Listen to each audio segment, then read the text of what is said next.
Hello and welcome everyone. आज हम start करने जा रहे हैं आरएस प्रीलिम्स 2026 के लिए एक टारगेट कोर्स ऑनलाइन हमारे चैनल पर, जिस चैनल का नाम है जीके जीएस अड्डा। इस पे वन लाइनर मैराथन चालू करने का हमारा प्लान है। इम्पॉर्टेंट पीवीक्यू बेस्ड जो previous year question based one liners Hindi medium के लिए उपलब्ध कराए जाएंगे। डेली एक टॉपिक में से जो इम्पॉर्टेंट पीवाईक्यूज़ के वन लाइनर बन सकते हैं वो हम आपको इस चैनल के माध्यम से पहुंचाने की कोशिश करेंगे। बहुत ज़्यादा कोई थ्योरी में हम नहीं जा रहे। थ्योरी आप लोग काफ़ी अलग सोर्सेज से ऑलरेडी पढ़ रहे होंगे। हमारा उद्देश्य है कि रात को सोने से पहले या किसी भी ऐसे टाइम पे जब आप पढ़ के बोर हो गए हैं तो आप एक छोटा सा वीडियो देख लें जिसमें वन लाइनर्स के माध्यम से आप याद कर सकें चीज़ों को, और जो इम्पोर्टेंट पॉइंट्स हैं उन्हें याद कर सकें। तो आज का जो हमारा टॉपिक है वो है राजस्थान के प्रागैतिहासिक स्थल पुरापाषाण से ताम्रपाषाण युग तक, जो कि राजस्थान हिस्ट्री का एक इम्पॉर्टेंट टॉपिक है।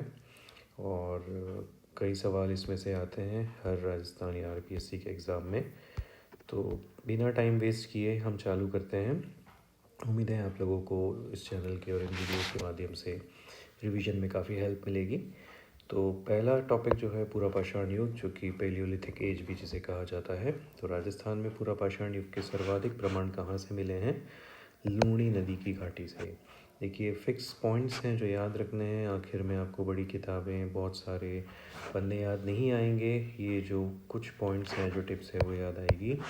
तो पुरापाषाण युग राजस्थान, लूणी नदी घाटी।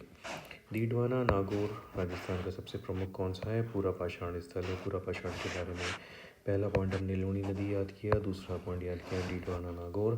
डीडवाना में हैंड एक्स और क्लीवर प्राप्त हुए हैं। कौन से औजार या जो हम कह सकते हैं प्राप्त हुए, वो वहाँ से हैंड एक्स एंड क्लीवर।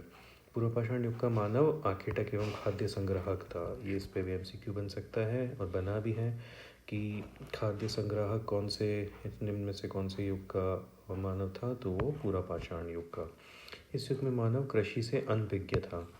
कृषि से अनभिज्ञ था, ठीक है। तो कृषि से अनभिज्ञ, कृषि नहीं करता था। पुरापाषाण युग का मानव क्या नहीं करता था? कृषि नहीं करता था। तो अगले पेज पे आए, देखें और कुछ पॉइंट्स। पुरापाषाण युग में अग्नि के प्रयोग का कोई प्रमाण नहीं है, तो इसको क्रॉस कीजिए। अग्नि का यूज़ नहीं किया गया इसमें। इस युग के औजार मुख्यतः क्वार्ट्जाइट पत्थर के बने थे। कौन से पत्थर के बने थे? तो क्वार्ट्जाइट पत्थर के बने थे। राजस्थान की पुरापाषाण संस्कृति को सोहान संस्कृति से जोड़ा जाता है। किससे जोड़ा जाता है? सोहान संस्कृति से। इन सब पॉइंट्स को अभी याद करने की कोशिश करें और सीधा सीधा बोल्ड लेटर्स में लिखे हुए हैं जो याद करने की चीज़ें हैं। टॉपिक हमारा चल रहा है पुरापाषाण संस्कृति, और उसमें हमें ये जो इम्पोर्टेंट पॉइंट्स हैं वो, और कैसा मानव था इसमें? घुमंतु जीवन व्यतीत करता था। एक जगह से, जो नोमैडिक बोलते हैं, एक जगह से दूसरी जगह, कभी अपना घर इधर बनाया, कभी दूसरी जगह, मोस्टली नदी के किनारे, तो उसे घुमंतु जीवन। और इस युग के औजार कैसे थे? भारी थे, खुरदरे थे एवं असमतल होते थे। भारी, खुरदरे एवं असमतल। सो इम्पॉर्टेंट पॉइंट्स ये सारे हैं जो हम याद करने हैं। रिवाइज करते हैं चलिए। तो पुरापाषाण युग जो पैलियोलिथिक एज है उसमें प्रमाण कहाँ मिले हैं? लूणी नदी घाटी से प्राप्त हुए हैं। दूसरा क्या याद रखेंगे? डीडवाना नागौर, जो कि प्रमुख स्थल था पुरापाषाण स्थल का, उसमें हमें डीडवाना में क्या मिले? हैंडेक्स एवं क्लीवर। और इसका मानव कैसा था? अखेटक एवं खाद्य संग्राहक था। कृषि से अनभिज्ञ था। युग में अग्नि का कोई प्रयोग, कोई प्रमाण नहीं मिला है। औजार कैसे थे? क्वार्ट्जाइट पत्थर से बने थे और सोहान संस्कृति से जुड़ा है। घुमंतु जीवन व्यतीत करता है। औजार कैसे थे? भारी, खुरदरे एवं असमतल। तो ये सब पॉइंट्स हैं, इसको आप रिवाइज करें, याद रखें। ये था आपका पुरापाषाण युग। अगला हम देखें टॉपिक तो मध्यपाषाण युग, जिसे कि मेसोलिथिक एज भी व मेसोलिथिक पीरियड भी बोला जाता है। इसको संक्रमण काल कहा जाता है। क्या कहा जाता है बच्चों? संक्रमण काल। मध्यपाषाण युग के लघु पाषाण औजारों को माइक्रोलिथ कहा जाता है। ये जो औजार थे वो कैसे थे? माइक्रोलिथ कहते थे उनको, ठीक है। मेसोलिथिक से माइक्रोलिथ याद रख सकते हैं। राजस्थान का सबसे प्रसिद्ध मध्यपाषाण स्थल कौन सा था? बागोर, जो कि भीलवाड़ा में स्थित है। कौन सा था? बागोर। बागोर कौन सी नदी के पास स्थित था? कोठारी। हमने पुरापाषाण में कौन सी नदी के बारे में पढ़ा है? लूणी नदी के बारे में, और मध्य पाषाण में हम पढ़ रहे हैं कोठारी नदी के बारे में। बागोर को भारत का सबसे बड़ा मध्य पाषाण स्थल माना गया है। बागोर को भारत का सबसे बड़ा मध्य पाषाण स्थल माना गया है। मध्य पाषाण युग में अग्नि का नियमित उपयोग प्रारंभ हुआ। किसका उपयोग प्रारंभ हुआ? अग्नि का। पूरा पाषाण में पढ़ा कि अग्नि का उपयोग नहीं हुआ था। दूसरा क्या प्रमाण मिले हमें? पशुपालन के प्रारंभिक प्रमाण मिले हमें। किसमें मिले पशुपालन के? मध्य पाषाण युग में। बागोर से पालतू पशुओं की अस्थियां भी प्राप्त हुई। मतलब जो कि मेसोलिथिक एज है, जो मध्य पाषाण युग है, उसका मानव क्या करता था? पशुपालन करता था, जानवरों को पालता था। अर्ध घुमंतु था पहले वाले में, घुमंतु, इसमें अर्ध घुमंतु।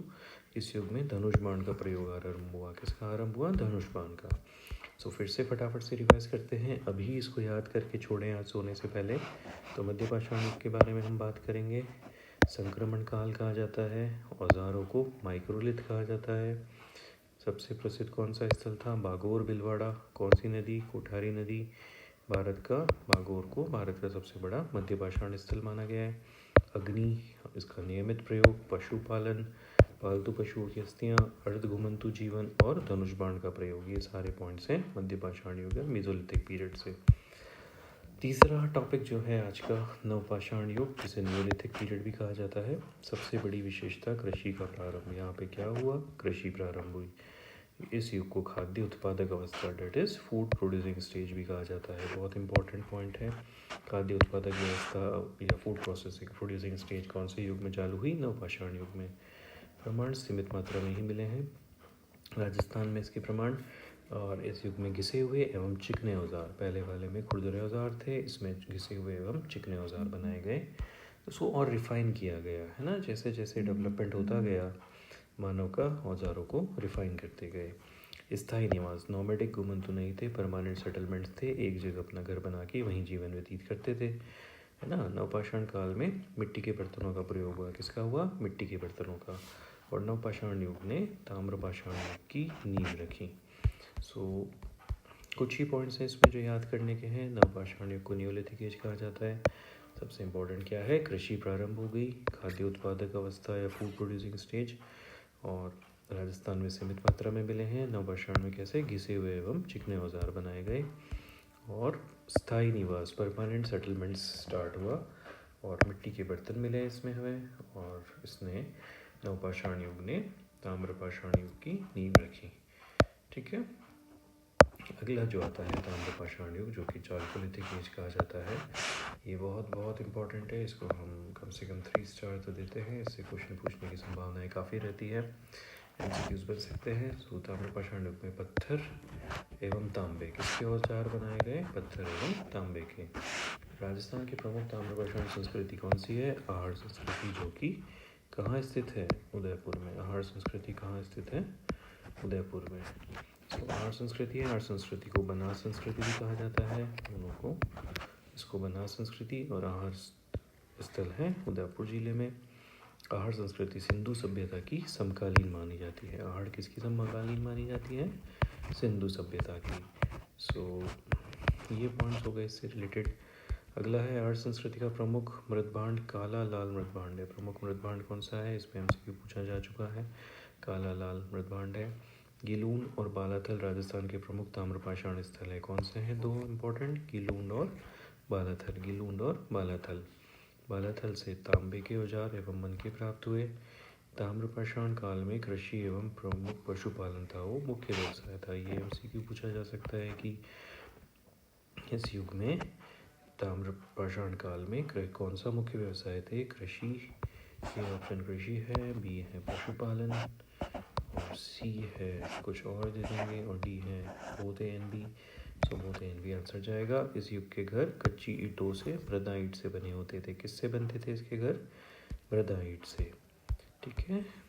मातृदेवी उपासना के भी संकेत मिले हैं इस युग से। मतलब देखिए, धीरे धीरे जैसा डेवलपमेंट होता गया, तो आज का हमारा जैसा जीवन है, हमारे कुल देवता होते हैं, भगवान की पूजा करते हैं, मिट्टी के बर्तन बनाते हैं, अच्छे औजार यूज़ करते हैं, वो सब चीज़ें ताम्रपाषाण युग में आने लगी। आहड़ संस्कृति का काल लगभग कौन सा था? ये क्वेश्चन पूछें तो 2000 से 1500 ईसा पूर्व माना जाता है, दैट इज़ 2000 to 1500 BC। ताम्रपाषाण युग को प्रागैतिहासिक और ऐतिहासिक काल के बीच सेतु माना जाता है। ये भी क्वेश्चन आएगा, प्रागैतिहासिक और ऐतिहासिक काल के बीच का सेतु कौन है, तो वो है ताम्रपाषाण युग। ठीक है, तो ये कुछ इंपॉर्टेंट पॉइंट्स हैं, एमसीक्यूज काफ़ी बनते हैं। ताम्रपाषाण युग जिसको क्या कहा जाता है, चालकोलिथिक एज, पत्थर और तांबे दोनों के औजार बनाए गए। आहड़ संस्कृति से रिलेटेड है। आहड़ को बनास संस्कृति कहते हैं। कहाँ पर स्थित है, उदयपुर जिले में। आहड़ किसकी समकालीन है, सिंधु सभ्यता की समकालीन है।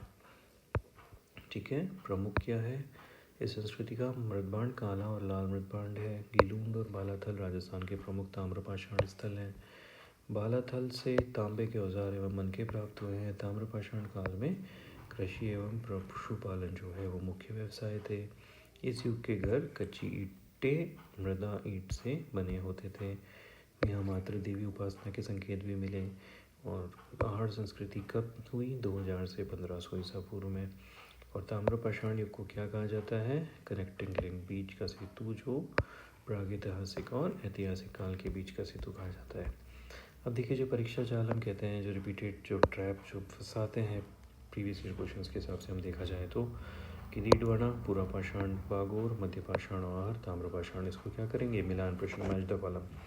So रीडवाना इज पूरा पाषाण, बागोर इज मध्य पाषाण एंड आहड़ इज ताम्रपाषाण। माइक्रोलिथ औजार कब मिले, मध्य पाषाण, तो ये मैक्सिमम मध्य माइक्रोलिथ मेसोलिथिक।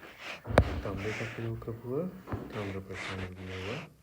कृषि का प्रारंभ, नवपाषाण युग और काला लाल मृदबांड, ये आहड़ संस्कृति की पहचान है। ठीक है, और राजस्थान की ताम्रपाषाण संस्कृति नदी घाटियों में विकसित हुई। बागोर स्थल से क्या हुआ, पशुपालन के प्रमाण मिलते हैं। पूरा पाषाण मानव का जीवन पूर्णतः प्रकृति पर निर्भर था। मध्य पाषाण युग ने मानव को स्थायी जीवन की ओर अग्रसर किया।